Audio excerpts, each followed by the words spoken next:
Boys, welcome back to another video, and today we are once again back covering our current squad builder and custom tactics. Now, I've recently been getting a lot of requests to show the squad and show the players' records and show the custom tactics that I am currently using. I've already posted them on the channel, so if you saw my last squad builder, you already know the custom tactics. The squad has changed a bit since then, so we're just going to get into this thing so I can show you the players, show you the records, and if you haven't seen the custom tactics or you just want a little refresher, we're going to get into that as well. So let's go.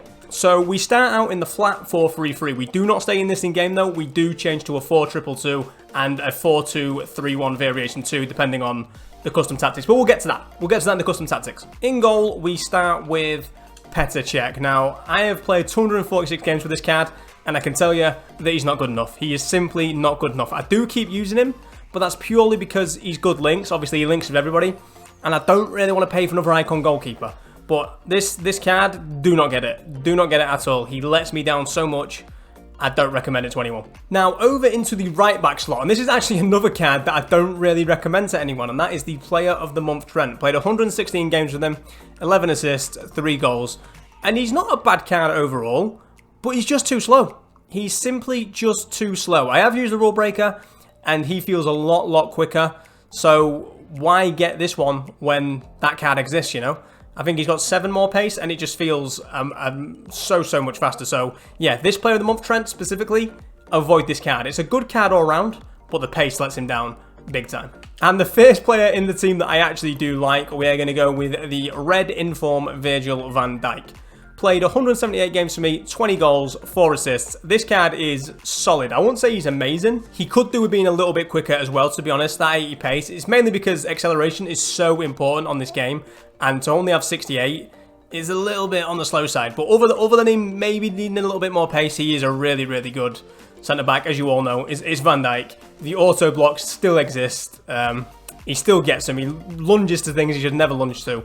And we just love having him. And he's red, so it's a flex. Then, next to him, we do have another red centre-back. It's not any of those on that page. It is, in fact, Dayu Upamecano. Now, this card has obviously got a lot better versions of him now. The ones to watch is now an 87, and that would 100% be the version I would recommend, as this card is starting to fall behind a little bit. 503 games played, 12 goals, 15 assists. But he's still really solid. He feels really quick as well, even though he's only got 72 acceleration. I'm not sure what the ones to watch has got, but that would be the version I would recommend, obviously with it being the best version. But overall, he's genuinely a really good card and still very usable. Just get the best version if you can. Then over to the left back slot, and it is no exaggeration to say that this card is one of my favourite cards on this game so far, and that is Player of the Month Davis. He's just quick. I'm going to be honest with you. He is just very quick. 212 games played, 8 goals scored, 33 assists. Obviously, it's not really about that as he is a left back. 4-star. And he's just an all-round good card. I did have the rule breakers before this card, which I would say I preferred the rule breakers purely because he did have that big boost and shoot. Shooting boost. But this one is obviously a bit quicker. And I think that's the most important thing on a fullback, that he feels quick and he can keep up with these wingers. And yeah, I simply could not recommend this card enough. So, into the midfield. The first player we have in here is... Who goes this side? It is Laurent Blanc. Got him out of the baby icon pack, as those of you who watch the videos know. 349 games played, 50 goals, 109 assists. Doesn't really contribute that much in terms of goals and assists, but he is a really solid card. I wasn't happy when I pulled him. I was quite disappointed. I didn't realise how good of a pull it was. But yeah, all around a very good midfielder. You can tell by his stats. Only 2 stats in the orange there, the rest in the greens. He is another one that's starting to fall behind a little bit now. There's so many good midfielders from all the promos on this game. He is starting to fall behind a bit, but because of his links, because he links to everybody, I still keep him in. Then over to the other side, and you can basically say the same thing. You can say the same about a lot of these players in the team. It's that they were once really good, and now they're starting to fall behind the power curve a little bit, and Del Piero is honestly no different. 550 games played a lot with him. 399 goals, 337 assists. These are all from Cam as well. Got the 4-star skill moves, the 5-star weak foot. Pulled him out of a baby icon pack as well, I believe. And yeah, the 5-star weak foot is massive. I love having players that can shoot off both feet. It's so important. Even on squad battles or on champs, depending on what you're trying to do in squad battles. If you're really trying to push and play every game on Ultimate, having 5-star weak foot is crucial. And that's why I still use Del P to this day. mainly because, one, he links to people, and two, that 5-star weak foot. It's irreplaceable, honestly. Then, right in the centre of the starting 11, we have our red inform Kante. There is now a better red inform Kante, which I would love to get my hands on, but if we don't, I'm very happy to stick with this one. It's a shame he's only got 2-star skills. I do notice that a bit. The skills do let him down, and obviously his shooting lets him down. You know, 66 finishing, 72 shot power. It's terrible, to be honest. But, other than his shooting, this is probably one of the best midfielders on the game at the moment. Even with all the special cards coming out, for whatever reason, I don't really know what it is, Kante just feels so good. He feels so quick. Considering he ain't got much pace, he feels so fast and he feels so nippy and he feels like he can close people down so well. And a lot of you will know this. You know, a lot of pro players still use Kante. And, yeah, can't recommend that card enough. Really, probably, I won't say the best card in the team. He might be the best card in the team. He might be. I'm not sure. There's a few other players yet. Let's get to them. So, onto the right-hand side of the pitch, and we actually have this. What card is this? I can't even think what it's called. UCL Road to the Knockouts Politano. Now, the reason I use this card is because I did have Inform Messi on the right-hand side, but I noticed I wasn't really making too much use of him. Like, my right-hand-sided player, whoever it is, doesn't really get too much of the ball. Like, I tend to go down the left-hand side. So, I saw my Messi, and I started using this card, and he's a really, really solid card. His record's not great because, like I say, one, I don't use that side too much, and two, I've brought him on as a sub a bunch of times. But he's a really, really usable card. 4-star, 4-star. Again, he might be starting to fall behind the power curve now because there's better players getting released, but you can still use him for sure. He feels like a little bit of an Italian Messi, to be honest. That's the best thing I could say about him. An Italian Messi, a bit quicker, but not as good all around. Then over to the left-hand side, and this card, my God. This card, Red Inform Neymar. For some reason, and I don't really know how to explain it, this Red Inform, or the Inform in general, is such an upgrade on the normal gold card. If you've only used the normal gold card and you wasn't really that impressed with him, if you've got a chance to use this one, give it a go. Because it's night and day difference. I don't really understand why. For me, obviously, he's got the 5-star, 5-star, played 556 games, scored 581 goals and 411 assists. That's like 1,000 goal contributions in 500 games. Obviously, that's some squad battles as well. But, I mean, the guy is incredible. His dribbling is incredible. His shooting's incredible. He feels quick, which I felt the normal one didn't really feel that nippy. And even on the ball, didn't feel that great. Well, maybe that's changed with patches. I don't know. But yeah, this card for me was a godsend. Like, I absolutely love Neymar. And getting him was perfect. So I was going to buy him anyway. So getting him just really saved me a lot of coins at the time. And to finish the team off, we have our first owner, pack pulled, Kylian Mbappe. Simply put, the best gold card, yeah, the best normal gold card ever in FIFA, I think. 874 games played, 1,063 goals, 675 assists. Got the 5-star skill moves, 4-star weak foot.